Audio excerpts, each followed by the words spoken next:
Magandang araw mga bossing. Alright, may nag-comment mga bossing.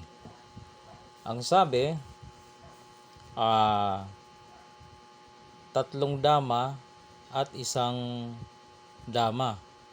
Pag nasa gitna raw ay, pag nahuli ko raw ay hahanga daw siya. Ayun. Ang mga ganon ay ibang intensyon mga bossing na. Dahil alam naman nating lahat, lalo ng mga damador, na kapag nasa gitna yan, pabalik-balik ay hindi mahuhuli, mauuwi sa tabla. Ang gusto siguro nung nag-comment na yon ay gawin ko ang gusto niya, no? Adi ay mangyari, magmumukha tayong alam naman nating tabla, bakit natin gagawin, no? Boss, alam namin tabla yan na hindi yan kahit abutin ka ng umaga dyan, balik-balik lang yan, hindi mahuhuli. Okay, ngayon sasakyan ko ang trip mo, no? Mahuhuli yan, tatlong dama at isang dama mahuhuli. Depende sa sitwasyon. Ito naman yung akin. Depende sa posisyon ng mga pyesa. Katulad nito, unang sulong ang pula. Yan. Nilagay ko dito ang isa kong dama. Lahat yan dama ha. Dama ang itim, dama ang pula. Ngayon, lahat yan dama. Sumulong ako dito. Ngayon,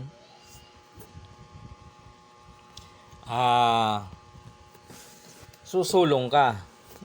Ito yung sinasabi ko sa'yo, depende sa posisyon, no? Pumunta ka ngayon sa gitna. Balik natin. Dito, di ba? Diyan. Pag sulong ko dito, pumunta ka sa gitna.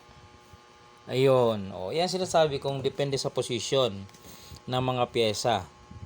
Pag sulong ko dito, pumunta ka sa gitna, matatalo yan, mga bossing.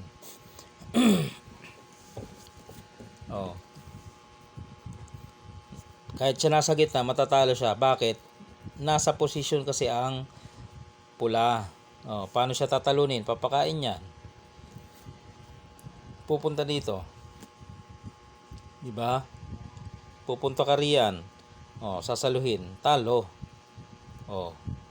Kaya ang sagot ko diyan sa'yo, mahuhuli yan. Mahuhuli yan. Kahit pumunta sa gitna. Basta nakaposisyon ang pula. Yan ang sagot ko sa'yo kasi medyo philosophy ang tanong mo.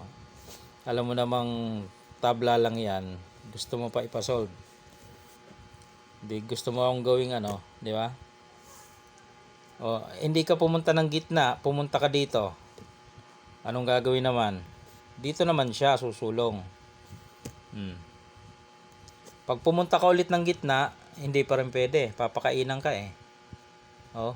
Talo ka na naman. Saan ka na naman? Bawal ka ng gitna. Pumunta ka rito.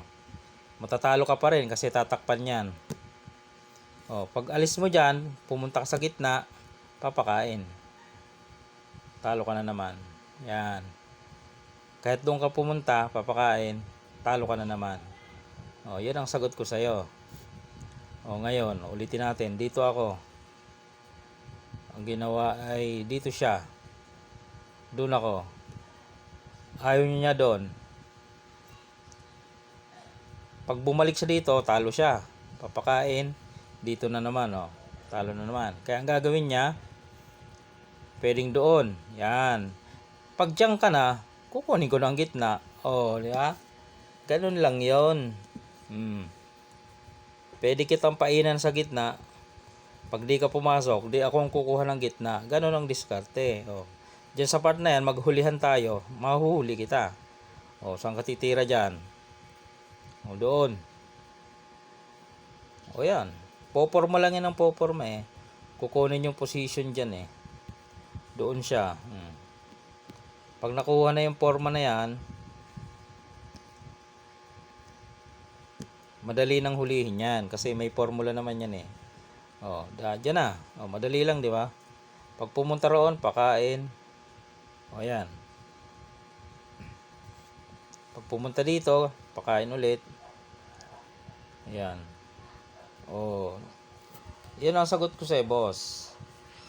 Kahit medyo pilosopo yung tanong mo, ayan, sinagot ko. Mahuhuli, depende sa posisyon ng mga pyesa. Oh, hindi ako gumitna, dito ako. Pag gumitna ka, huli kita. Yun lang, mga boss. O baka may magko-comment pa dyan na,